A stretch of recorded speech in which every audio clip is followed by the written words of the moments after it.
Nos vamos a la Patagonia, a la puerta de la Patagonia, a Neuquén, a buscar a un profe de la Universidad Nacional del Comahue, querido hermano Rubén Baudañoto. ¿Cómo vas? ¿Qué tal? Buen día.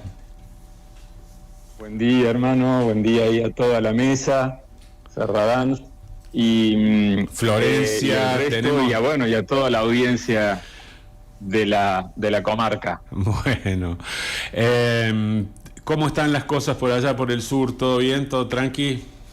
Si se puede decir. Bien fresco, todavía la primavera no se quiere arrimar y estamos teniendo unos fríos interesantes. Ajá. Pero bueno, va aflojando.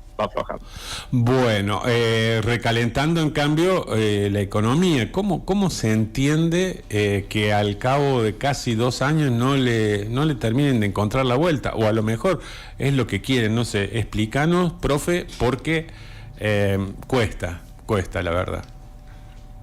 Miren, el ruido fundamental viene, disculpen, me está viniendo como mucho retorno en el celular. Viene con un delay y muy alto. No sé si te lo podemos bajar, la verdad es que... le metemos así. El tema es, yo voy a apelar a la frase de un cuento viejo de Anderson, el rey está desnudo. Esa frase viene de una situación en la que todo el mundo veía que las cosas no estaban bien, pero nadie lo decía por temor a que lo tomaran de tonto, por temor a que lo reprendieran. Y ahora se suman 2 cosas: el resultado de las elecciones del 7 de septiembre y un hecho que tal vez pasó desapercibido para algunos, pero no tanto para la profesión de la economía, que fue el reportaje que salió a Joaquín Cotani. ¿Sí? Quizás le suene. Joaquín Cotani fue el primer viceministro de Economía de esta gestión. De Caputo. Duró 3 meses, es un hombre de la Mediterránea, acompañó a Caballo en sus gestiones, y a los 2 meses y medio de estar en el gobierno se fue. Y ahora, ¿sí?, confesó por qué se fue. Y se fue porque no entendía lo que quería hacer Caputo, no entendía el plan, no había plan. Él dijo que no existía lo que decía Caputo, que le había hecho creer a Milei que se podía dolarizar, y puso al desnudo que lo que muchos ya sabíamos y decíamos: Caputo es un financista, un mesadinerista, que le asignábamos cierta capacidad para manejar mercados financieros, de macroeconomía, de variables económicas, cero a las. Lo había expresado muy claramente quien fue el director del Fondo Monetario para el Hemisferio Occidental cuando se negoció el préstamo del FMI para cuando estaba en el gobierno de Macri. Pero bueno, ahora quedó al desnudo. Cotani concretamente dijo: esta gente no tenía un paper. Yo me preguntaba qué me estaban diciendo, porque en ninguna teoría monetaria existía lo que decía esta persona, eran todas cosas raras, cercanas al delirio. Bueno, la verdad que la única consistencia que tuvo estas medidas, porque no da para llamarlo plan, es haber cerrado el déficit del Estado y bajado la inflación. El costo forma parte de otro tema a ampliar. Todo lo demás, todo el resto de los manejos han sido absolutamente erráticos, absolutamente fuera de toda receta sensata para manejar reservas, para manejar variables económicas de la parte financiera. Bueno, nosotros, para hacer una breve historia y empezar a cerrar un poco la pregunta, yo acá me anoté, el 20 de mayo el dólar estaba en 1.145 pesos. Al 20 de junio 1.185, o sea, hasta junio estaba en esa banda. Sí. En julio toman una medida que fue, quizás recuerden esto, desarmar las LELIQs, un paquete de letras que tenían los bancos, que venía ya de herencia de Massa, de gobiernos anteriores, que eran unos bonos que evitaban que circularan pesos porque el Banco Central se los daba a los bancos. Y bueno, con esto, para no ser tan técnico, se evitaba que esa plata saliera a circular al mercado. Se desarma eso, esa plata sale al mercado y el 20 de agosto ya tenemos el dólar en 1.300. O sea, esa plata salió al mercado y salió a comprar dólar. Y se fue al dólar. ¿Cuál fue la medida en ese momento? Tasas altas. Se llevaron las tasas hasta el 80%, lo que repercutió todavía más en la actividad económica que viene planchada, y se secó más todavía la actividad económica de la calle. Ustedes escucharán el relato de la gente que tiene comercios, de que a la mañana no entró nadie y a la tarde aflojó un poco, como decía un comerciante de ahí de la calle Corrientes en Villa María. Suba de tasas. Ahora, hasta ahí veníamos con el dólar a 1.300. Hace un mes teníamos el dólar a 1.300, tasas altas, malabarismos para evitar que se vayan las reservas. Y el 7 de septiembre ahí se cayó una parte importante del andamiaje, que era el escaso sostén político que tenían estas medidas. Yo no le llamo plan porque esto no ha sido ni un plan ni un programa económico. El 7 de septiembre se empieza a ver una gran debilidad política en el gobierno y a partir de ahí ningún tipo de medida que tienda a corregir o a revertir eso. Yo diría al contrario, ¿sí? Sumado a lo que se conoció antes de las coimas, digamos, todas estas verdades que mucha gente lo decía, pero bueno, ahora estamos en época de desnudar al rey.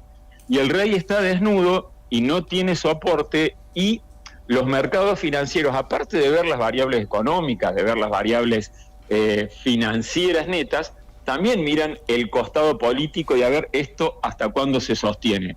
Y la verdad que a un ritmo de, en 2 días, haber vendido 400 y pico de millones de dólares para sostener el techo de la banda, y pareciera que esto no tiene muy buen futuro, más cuando empiezan a vender las reservas, que son las reservas con las que hay que pagar 7.000 millones de dólares de deuda en los próximos 12 meses, ¿sí? Entonces, complicada viene la cosa hasta acá.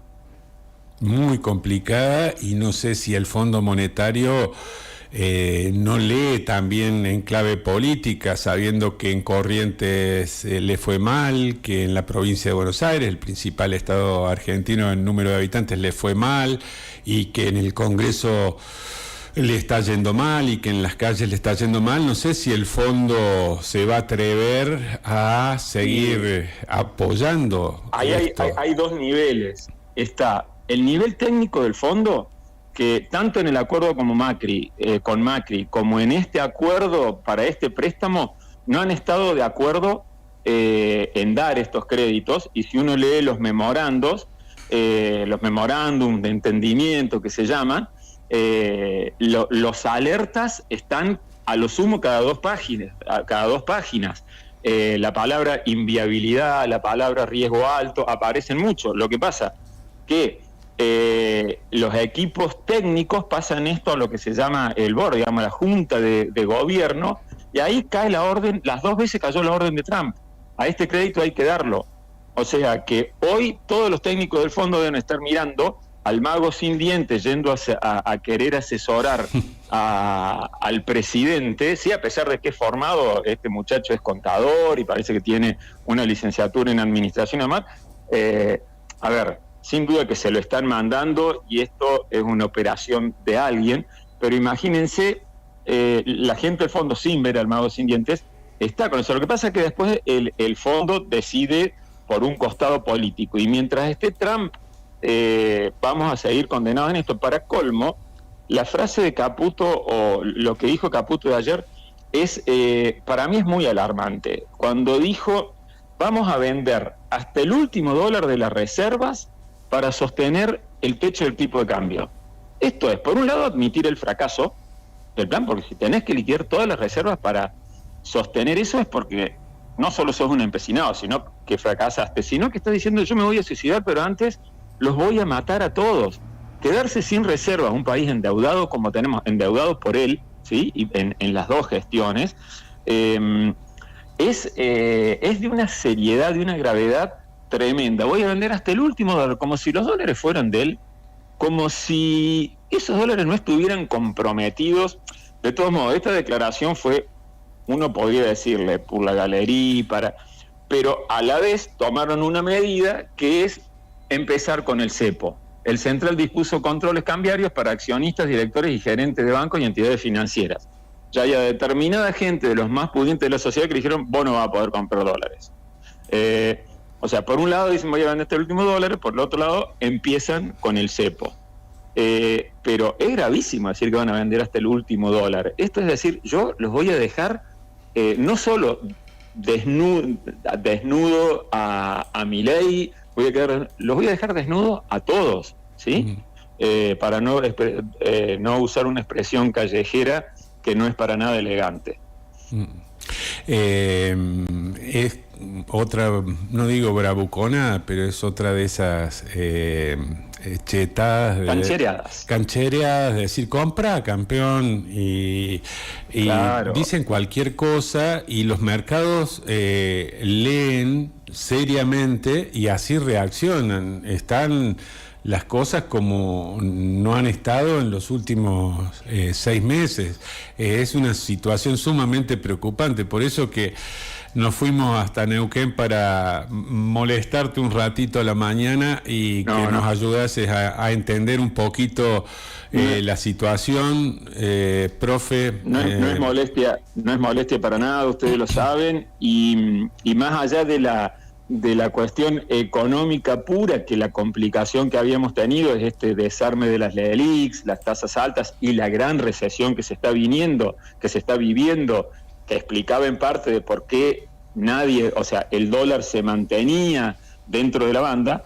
Hoy la complicación viene de la política, de la debilidad de este gobierno, que aparte de la debilidad legislativa que tenía, ya se lo ve que no tiene recursos ni respuestas para revertir una situación de debilidad política y ejecutiva muy, muy notable. Rubén Baudañoto, gracias por tu aporte al diario Con Vos, aquí en la radio del centro del país. Un abrazo enorme. Abrazo para todos por ahí, que tengan una buena jornada.